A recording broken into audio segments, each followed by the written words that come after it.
বঙ্গোপসাগরেতে কিন্তু মারাত্মক একটা ঘূর্ণাবর্ত কিন্তু আপনারা এই মুহূর্তে স্ক্রিনের ওপরে যেমনটা দেখতে পাচ্ছেন, আর দুর্গাপুজোতে কী হবে সেই বিষয়ে কিন্তু অনেকটাই সন্দেহ রয়েছে। So hi guys, welcome back to my YouTube channel weather explorer. আর ওয়েদারে আরও একটা ইম্পর্টেন্ট এবং লেটেস্ট আপডেট নিয়ে আমি আপনাদের সামনে চলে এসেছি।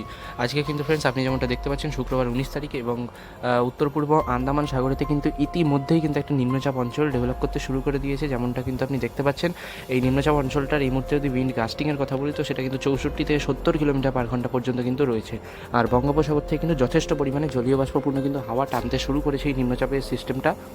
এবারে যদি আমি মনসুন উইথড্রল অর্থাৎ মৌসুমী বায়ুর প্রত্যাবর্তন বা বর্ষাকালের প্রত্যাবর্তনের কথা বলি তো সেটা কিন্তু রাজস্থানের অনেকটা অংশতে কিন্তু ছড়িয়ে গেছে। অর্থাৎ রাজস্থানের অনেকটা অংশতে কিন্তু বর্ষাকালের প্রত্যাবর্তন শুরু হয়ে গেছে এবং সেটা পশ্চিমবঙ্গে আস্তে আস্তে কিন্তু অক্টোবরের 10 তারিখের কাছাকাছি হতে পারে বা তার 1-2 দিন আগেও হতে পারে, সেটা যদি আমি এই ব্যাপারে শিওর না। আবার সেক্ষেত্রে পরের বছর কিন্তু আমরা মনসুন দেখতে পাবো।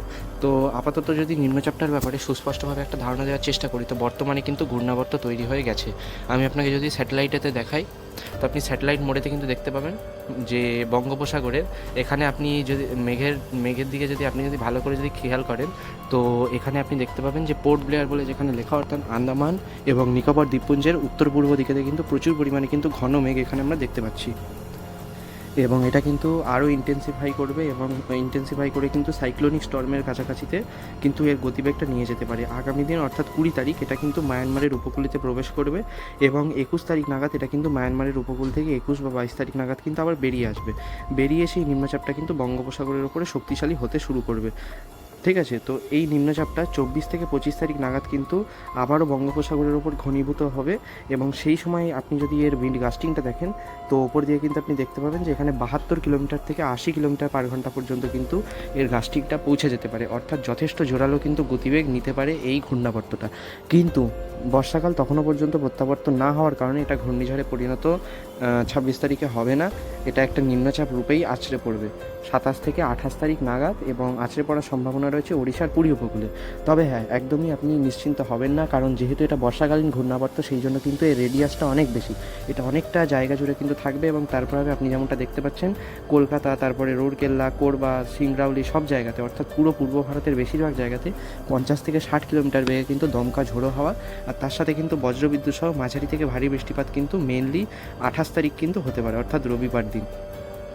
সোমবার 29 তারিখ একই বৃষ্টি কিন্তু কিছুটা থাকতে পারে দুপুর পর্যন্ত এবং তারপর থেকে কিন্তু বৃষ্টিটা বঙ্গে কমে যেতে পারে। অর্থাৎ আশা যেটা করা হচ্ছে যে এখনও পর্যন্ত আপডেট দেখে যেটা বোঝা যাচ্ছে যে রবিবার এবং শনিবার অর্থাৎ 27 এবং 28 তারিখ দুপুরবেলা এবং সন্ধেবেলা আর রাত্রিবেলার দিকে কিন্তু আশা যেটা করা হচ্ছে বেরোনো যাবে না হয়তো, এবং তার পূর্ববর্তী দিনগুলোতে বঙ্গে বৃষ্টিপাতের সম্ভাবনা কম, ফলে পুজোতে কিন্তু মজা করা যাবে। অবভিয়াসলি আপনারা কিন্তু সতর্ক থাকবেন, কারণ মেনলি কিন্তু শনিবার 27 তারিখ আর রবিবার 28 তারিখ কিন্তু উপকূলীয় জেলাগুলো সহ দক্ষিণবঙ্গের বেশিরভাগ জেলাতে কিন্তু বজ্রবিদ্যুৎ সহ ভারী বৃষ্টিপাত কিন্তু হতে পারে, ভারী থেকে অতি ভারী বৃষ্টিপাত কিন্তু হতে পারে এবং এই ঘূর্ণাবর্তটা কিন্তু যথেষ্ট বড় আকার ধারণ করবে, এ ব্যাপারে কিন্তু কোনো সন্দেহ নেই।